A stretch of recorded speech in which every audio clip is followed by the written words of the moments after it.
Hi, this is Rising Spirit. Let's talk about our external reality yet again, because it's important. So last time we discussed that the external reality is a mirror of our internal state, and whatever we feel inside will be reflected back to us in our external reality. And you know what? Two people can live under the same roof and have two different realities. Think about it.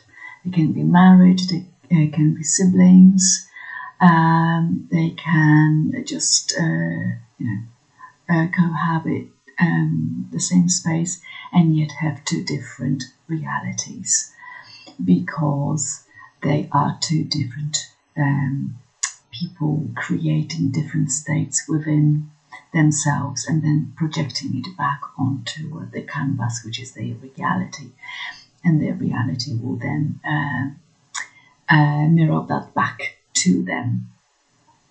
So in terms of manifestation, as we've said time and time again, as within, so without. And it is very easy to blame others. I come across it all the time.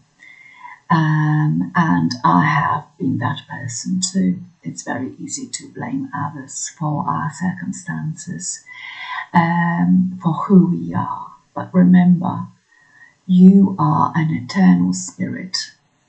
You are here to experience, to learn lessons, to live life on your terms. If that's not so, look within and ask yourself what beliefs you hold about yourself and the world.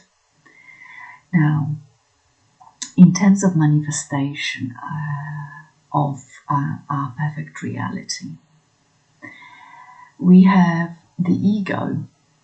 We have the ego that often uses the logical mind to judge, analyze the world around us. Now, the ego or the using the physical mind is extremely limited. The ego will do everything to tell you that where you are right now is safe and it is good for you. And for instance, let's say you have a well-paid job, which is safe, and it's okay-ish. It doesn't really fulfill you. It doesn't bring you happiness. You go there and you get back home, and that's it. You can't really remember what you did on Monday. It's the same old, but it's safe. However, you've always dreamed of setting up your own business, traveling the world, meeting different people. You have the skills. You've trained for them. You know how to do it. But again, it's something that would require more work, more effort from you, especially at the beginning. So why leave a safe environment which is not fulfilling? It is not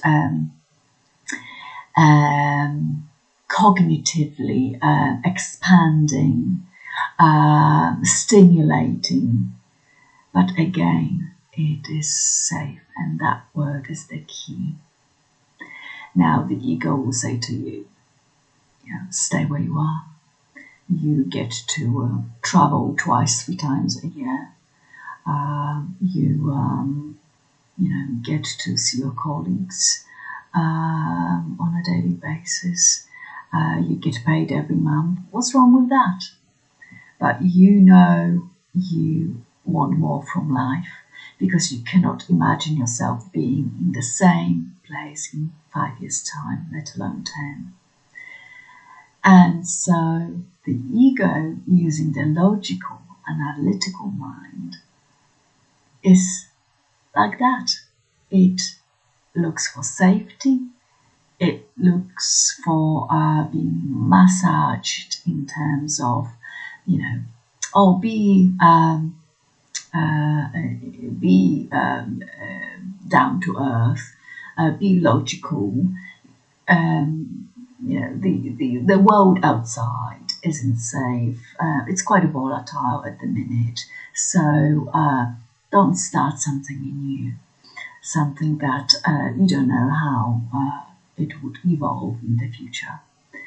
And yet you have that belief within you, within your heart, that this could work. You've analyzed it, but you also have that feeling that this could be a great opportunity for you to finally be yourself.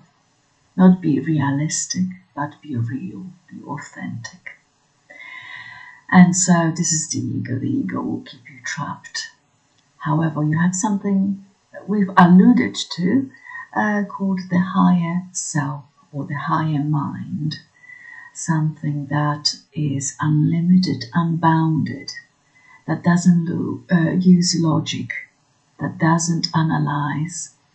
It is right above. It's as if it was standing on the top of a highest building, looking down at you and seeing opportunities right all around you. And you, from the level of the street, cannot see them. Your analytical, critical mind, your ego, cannot see all those opportunities that are out there, but your higher mind, being right at the top, can. So you can call it a feeling, intuition. It could be certain dreams that you've had before. It could be that passion that keeps calling you in, knocking quietly on the door. It could be a eureka moment. It could be a thought, a creative thought that keeps cropping up. But it's easy to dismiss because the voice is quiet compared to the very loud, demanding voice of your ego. And so you keep your reality the same, staying safe where you are. But unless you change that voice, bring it down quietly, the ego voice, and bring up the feeling, the intuition, that quiet voice within you, you will stay where you are.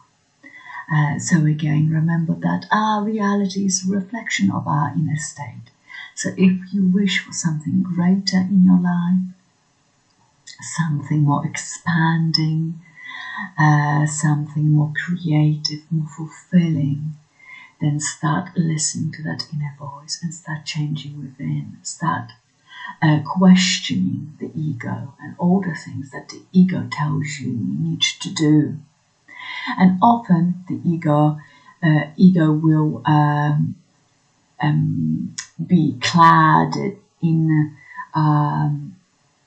the voice of society, so the societal norms, something that your spouse wants you to do, or your friends expect you to be, or your colleagues, your parents, but you know yourself that you and only you can live your life.